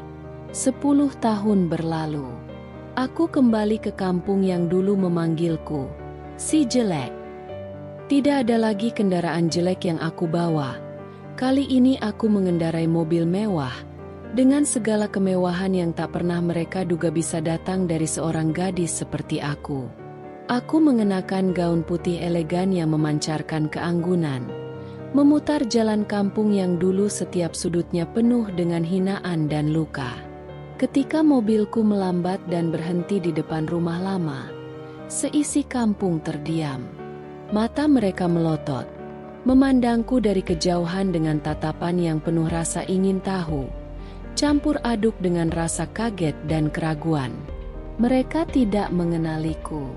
Wajahku, tubuhku, cara aku berjalan, semuanya telah berubah begitu drastis. Aku bisa melihat bisik-bisik yang mulai terdengar. Mereka bertanya-tanya siapa aku. Mungkin berpikir aku adalah orang kaya yang sedang mampir. Aku turun dari mobil, langkahku tenang, dan mata mereka semakin besar. Aku berjalan perlahan, melewati beberapa rumah yang dulunya sering menjadi tempat cemoohan. Semua mata mengikuti langkahku.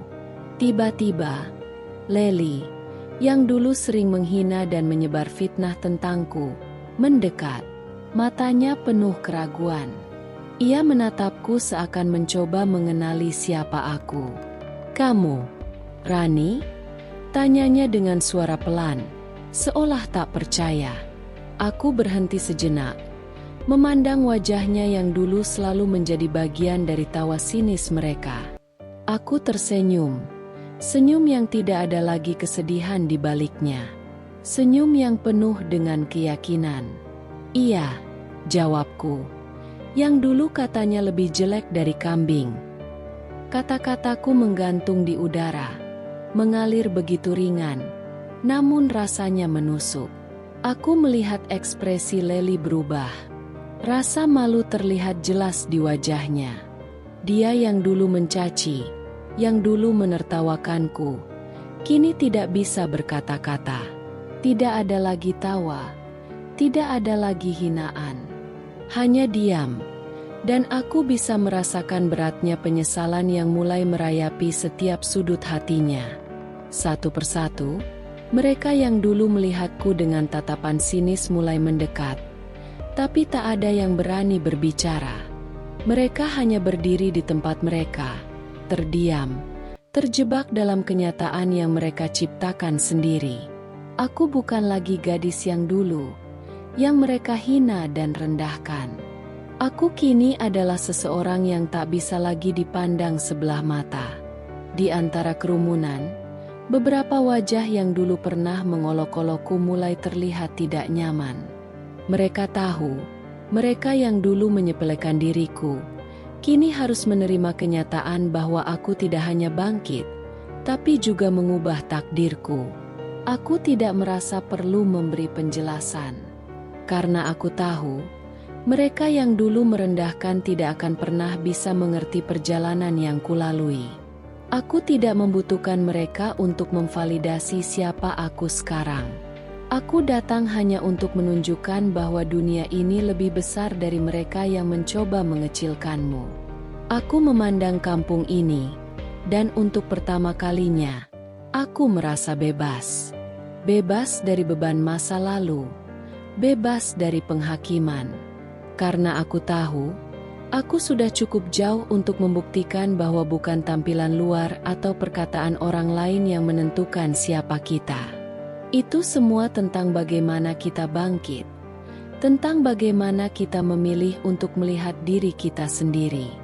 Aku berjalan kembali ke mobil, dan saat pintu mobil tertutup, aku tahu satu hal, aku tidak perlu kembali lagi. Karena aku sudah menang hari itu, suasana kampung terasa lebih panas dari biasanya. Angin yang berhembus pun tak mampu meredakan hawa yang tiba-tiba terasa begitu tegang. Aku sedang berdiri di depan rumah lama, mengamati sekeliling dengan penuh kedamaian, Ketika tiba-tiba Lely muncul di depanku, dengan wajah yang tampak ragu, namun juga berharap. Lely, yang kini sudah menjadi ibu dengan seorang anak remaja, mendekat dengan langkah pelan. Di tangannya, ada secari kertas, mungkin harapan yang ia bawa. Ia menyapaku, mencoba menjalin percakapan yang jauh berbeda dari dulu. "Rani," ujarnya, sedikit terengah. "Anakku, dia pengen banget jadi model kayak kamu, bisa tolong, ya?" Aku menatap anaknya yang berdiri di sampingnya. Wajah remaja itu polos, penuh mimpi, seakan tak tahu apa yang telah terjadi antara aku dan kampung ini. Tapi mataku segera beralih ke Lely, yang wajahnya penuh harap. Aku tahu betul apa yang ia coba lakukan. Ia datang bukan untuk meminta maaf, tapi untuk mendapatkan keuntungan dari nama yang telah aku bangun dengan susah payah. Senyumku yang dulu seringkali dipenuhi luka kini merekah.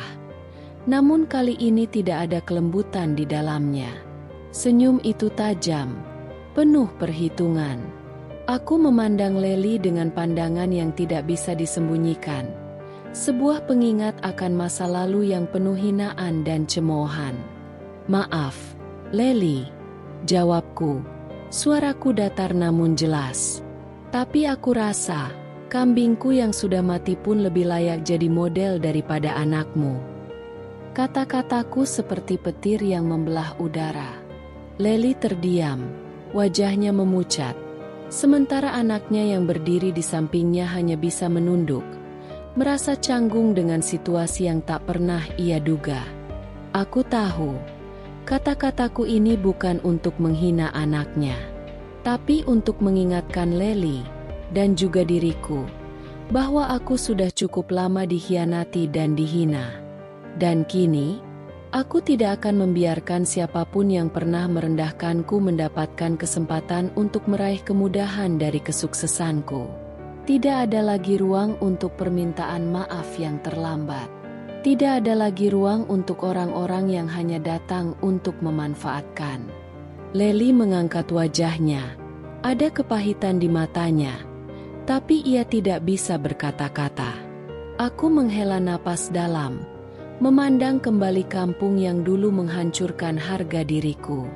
Udara yang dulu terasa berat dan penuh penghinaan kini terasa ringan, seolah dunia ini milikku, dan aku tidak perlu lagi memberi ruang bagi mereka yang tidak pernah menghargai perjalanan hidupku. Aku berbalik, melangkah menuju mobilku dengan tenang, meninggalkan Lely dan anaknya yang terpaku di tempat. Sebelum aku masuk ke dalam mobil dan meninggalkan desa ini untuk yang terakhir kalinya, aku berhenti sejenak, dan hanya berkata dalam hati, aku sudah menang.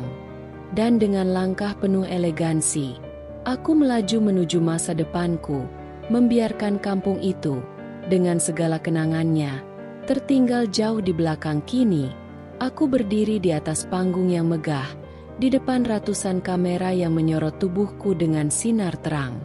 Setiap langkahku di atas catwalk membawa sejarah yang tak bisa dihapus. Aku yang dulu hanya dikenal sebagai gadis jelek dengan kambing bau, kini menjadi wajah yang dikenali di seluruh dunia. Nama, Rani, tak lagi terdengar penuh hinaan, melainkan dihargai, bahkan dipuja. Dari Indonesia hingga ke luar negeri, aku berhasil meraih mimpiku yang dulunya tampak jauh dan mustahil. Namun, kesuksesan ini tidak datang dengan mudah. Di balik setiap senyuman yang terukir di wajahku, ada perjalanan panjang penuh darah, air mata, dan luka yang tak bisa disembunyikan. Aku tahu betul, perjalanan ini bukan hanya tentang tampilan luar, melainkan tentang bagaimana aku bisa melawan diri sendiri dan mereka yang mencoba menghancurkanku untuk menjadi siapa aku hari ini. Aku menulis kisah ini bukan untuk membanggakan diri. Aku menulis untuk kalian, para perempuan yang pernah dihina, diremehkan, dijatuhkan. Untuk kalian yang merasa tak ada yang memperhatikan dan selalu merasa kecil. Aku ingin kalian tahu satu hal yang pernah terlupakan olehku dulu. Biarkan hinaan menjadi bahan bakarmu. Jangan biarkan mereka menentukan siapa kamu. Karena yang tahu nilaimu hanya kamu sendiri. Dulu, aku merasa dunia ini tak adil. Aku merasa aku tak punya tempat di sini. Tapi sekarang aku mengerti. Mereka yang merendahkanmu, yang mengejekmukmu, mereka hanya melihat kulit luarmu. Mereka tidak pernah tahu betapa dalamnya kekuatan yang ada dalam dirimu. Mereka tidak pernah tahu bahwa di balik setiap hinaan, ada api yang semakin membakar, yang mendorongmu untuk menjadi lebih kuat. Aku bukan lagi gadis jelek dengan kambing bau. Aku bukan lagi orang yang selalu terisak di sudut, merasa terbuang. Aku adalah Rani yang telah melalui setiap cobaan, yang telah mengalahkan setiap penghalang, dan yang sekarang berdiri tegak, siap menatap dunia dengan percaya diri. Aku adalah Rani, dan aku telah menang.